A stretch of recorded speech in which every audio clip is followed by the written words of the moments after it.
فوج کا مولانا فضل الرحمان کو پیغام، جس نے کر دیا مولانا کو پریشان۔ آج جلسے میں جہاں یہ بات چیت ہوئی وہاں اپوزیشن کی لیڈرشپ موجود تھی، فضل الرحمان صاحب خود بھی موجود تھے۔ بہت سیزن سیاستدان ہیں، جو بات کہتے ہیں وہ انہیں معلوم ہوتا ہے کہ وہ کیا کہہ رہے ہیں۔ پہلی بات تو ان سے یہ پوچھنے کی ہے کہ وہ کس ادارے کی بات کر رہے ہیں، کیا وہ ان کا جو ریفرنس ہے وہ الیکشن کمیشن کی طرف ہے، عدالتوں کی طرف ہے یا فوج کی طرف ہے؟ اگر ایسا ہے تو اپوزیشن کے سمجھنے کی یہ بات ہے کہ فوج ایک غیر جانبدار ادارہ ہے۔ ہم آئین اور قانون کی عملداری پر یقین رکھتے ہیں اور ہماری سپورٹ ایک جمہوری طور پر منتخب حکومت کے ساتھ ہے، کسی ایک پارٹی کے لیے نہیں ہے۔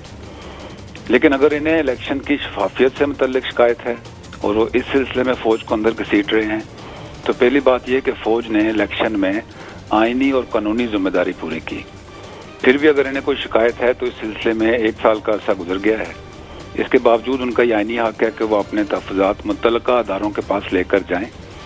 سڑکوں پر آ کر صرف الزام تراشی سے مسئلے حل نہیں ہوتے، تو ان کے پاس یہ آپشن ہے کہ وہ اس اپنے آئینی حق کو استعمال کریں اور جو بھی الزامات ہیں وہاں لے کے جائیں، بجائے اس کے کہ اس طریقے سے فوج کے اوپر الزام تراشی کریں۔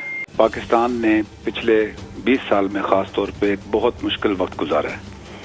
پاکستانی قوم نے، پاکستان کی افواج نے دہشت گردی کی اس افریت کا مقابلہ کیا ہے جس کا کوئی دوسرا ملک اور کوئی دوسری فوج مقابلہ نہیں کر سکی۔ ہم نے جانوں کی اور مال کی قربانی دے کر ملک میں امن و امان پیدا کیا ہے۔ نہ صرف یہ بلکہ 27 فروری کو جب انڈیا نے شرانگیزی کی، اس کا قوم کی دعاؤں سے، اللہ تعالیٰ کے کرم سے بہت منہ توڑ جواب دیا۔ اس وقت بھی لائن آف کنٹرول پر کشیدگی ہے اور ہمارے جوان اور معصوم بے گناہ نہتے شہری شہید ہو رہے ہیں۔ نہ صرف یہ بلکہ مقبوضہ کشمیر میں بھی آپ دیکھیں کہ کیسے ظلم و ستم جاری ہے۔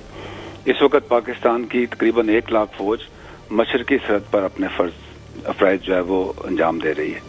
دوسری طرف مغربی سرحد دیکھیں تو وہاں پہ حالات بہتری کی طرف جا رہے ہیں۔ ہم بہت سارا کام بارڈر پہ کر رہے ہیں، تقریباً 2 لاکھ فوج وہاں پہ مصروف ہے۔ ہمارے جو قبائل ہیں بہادر، اور جو خاص طور پر کے پی کی بہادر عوام ہیں، انہوں نے پچھلی 2 دہائیاں بہت مصیبت میں گزاری ہیں۔ اب وقت ہے ان کی فلاح و بہبود کے ایفرٹ کو کامیاب ہونے کا، ان کی ریہیبلیٹیشن کا، ان کی ایجوکیشن، ہیلتھ اور باقی تمام فیسلٹیز کو بہتر کرنے کا۔ اس میں بھی ہم حکومت کی بھرپور مدد کر رہے ہیں کہ وہاں پہ کام بہتر ہو۔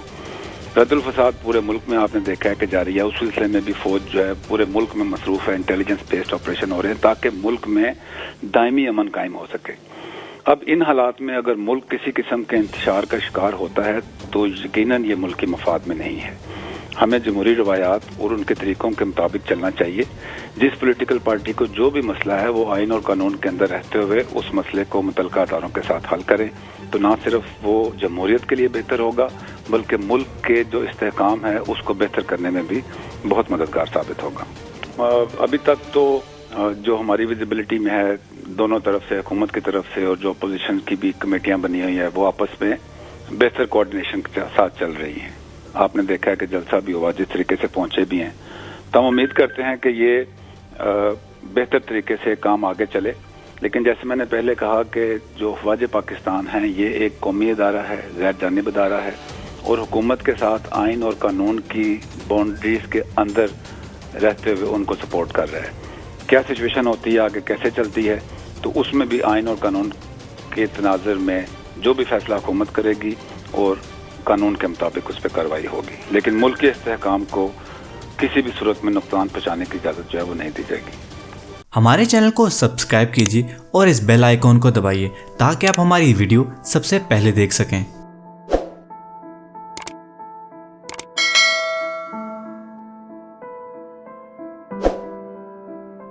امید کرتے ہیں دوستوں کہ آپ کو آج کی ایپیسوڈ پسند آئی ہوگی۔ اگر آپ اسی طرح کی اور بھی اچھی اور انٹرسٹنگ ویڈیوز ہمارے چینل پہ دیکھنا چاہتے ہیں تو ہمارے چینل کو سبسکرائب کریں اور اوپر دیے گئے گھنٹی کے نشان کو دبائیں تاکہ آپ کو ہر نیو ویڈیو کا نوٹیفیکیشن مل سکے۔ اس ویڈیو کو لائک کریں اور کمنٹ کر کے اپنی رائے کا ضرور اظہار کریں۔ اگر آپ چاہتے ہیں کہ ہم آپ کے پسند کی ویڈیو بنائیں تو ہمیں کمنٹ میں لکھ کے ضرور بتائیں۔ ملتے ہیں اگلی ایپیسوڈ میں۔